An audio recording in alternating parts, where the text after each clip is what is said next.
Perkenalkan, nama saya Pandu Perdana Adiputra, perwakilan dari Kalimantan Timur.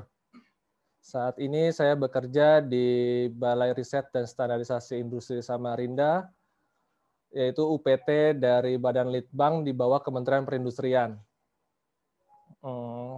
Saat ini saya akan mencoba untuk menjelaskan presentasi saya tentang Makerspace sebagai pengembangan layanan perpustakaan.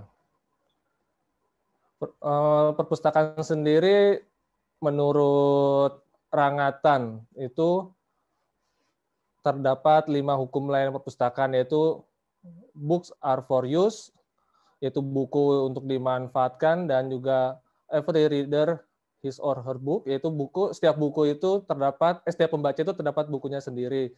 Terus juga terdapat buku, terdapat pembacanya, dan lanjut lagi adalah hemat waktu untuk pembacanya.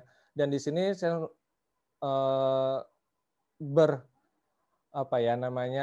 menekankan pada perpustakaan sebagai organisme yang berkembang yang sesuai dengan beliau ini.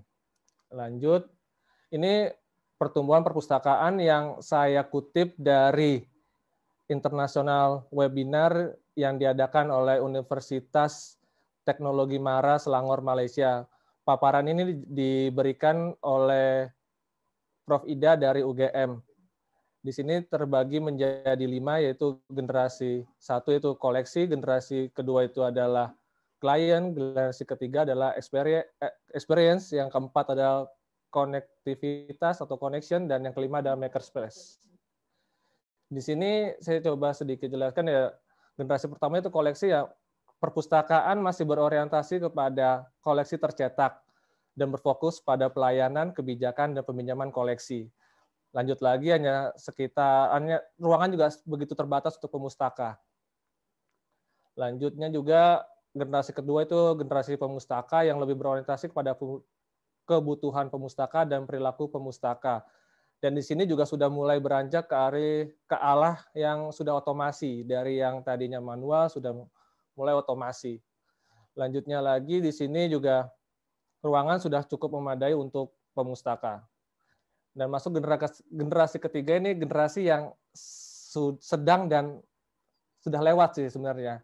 Tapi emang lagi tetap berjalan, itu adanya ruang interaksi sosial dan ruang baca yang penuh ketenangan. Yang biasanya ruang baca ini ruang-ruang yang kita mencari buku-buku referensi yang butuh ketenangan, dan juga di sini perpustakaan sudah berkembang menjadi ruang interaksi. Dan ini contohnya juga banyak di perpustakaan manapun, baik daerah walaupun di perpustakaan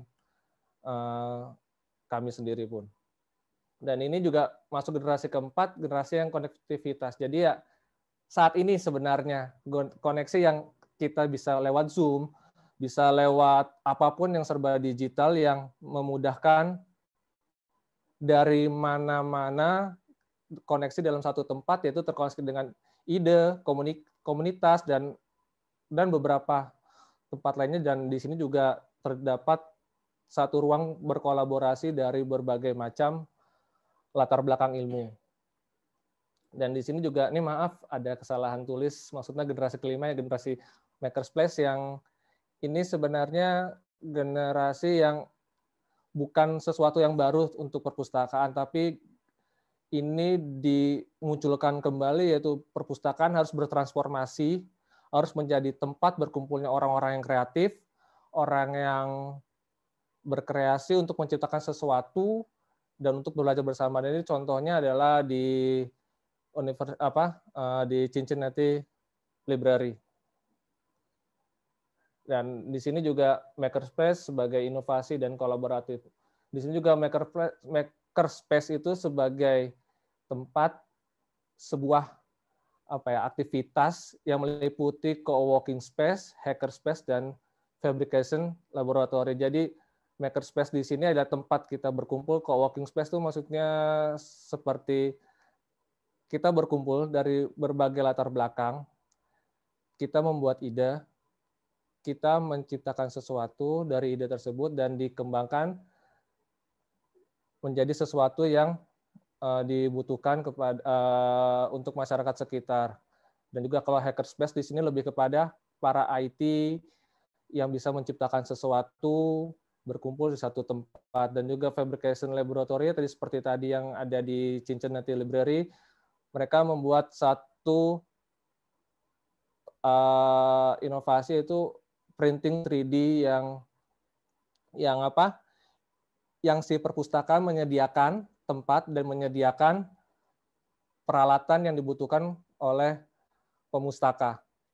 Dan di sini saya juga mengutip dari Priyanto, perpustakaan kini menjadi tempat aktivitas pembelajaran yang inovatif, berteknologi wawasan. Di lain sisi, ruang koleksi perpustakaan dan semakin berkurang dan lebih banyak ruang-ruang untuk berkarya, berkolaborasi, dan adanya konvergensi antara perpustakaan, museum, arsip, dan penerbitan.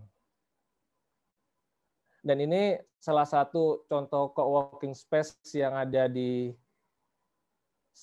instansi saya, itu peneliti perekayasa sedang belajar bersama atau sedang ada rembuk urung, jadi bertukar wawasan, bertukar ide untuk menciptakan suatu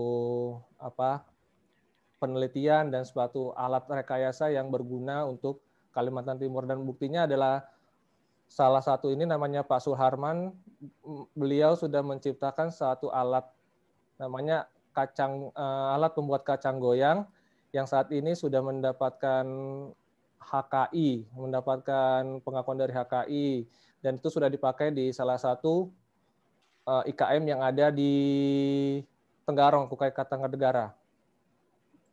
Lanjut lagi, ini ada peneliti yang juga dosen. Beliau melakukan bimbingan kepada mahasiswanya di perpustakaan kami.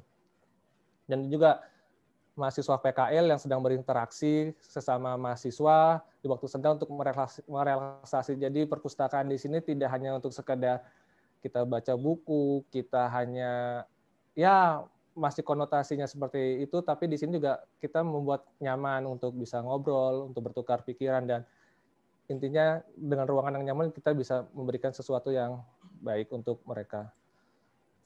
Dan di sini juga saya dan di instansi saya bersama Dinas Perpustakaan Daerah dan Kearsipan sudah melakukan MOU kerjasama di bidang peningkatan SDM di tahun 2019. Jadi kedepannya antara industri, kami dari bidang industri dengan perpustakaan sebagai penaung, saya sebagai pustakawan di Samarinda nanti akan berkolaborasi untuk bagaimana kedepannya kita bisa membangun industri yang ada di Samarinda dengan literasi, dengan collaboration tadi, dengan co-working space-nya, dengan makerspace-nya, dengan juga salah satunya fabrication laboratory tadi. Di sini juga saya mengutip salah satu penulis dan juga penulis, intinya sih dia, Google bisa memberi kamu 100.000 jawaban, tapi seorang pustakawan bisa memberikan kamu satu jawaban yang paling tepat. Nah, ini salah satu referensi saya, dan terima kasih. Etam bisa. Assalamualaikum warahmatullahi wabarakatuh.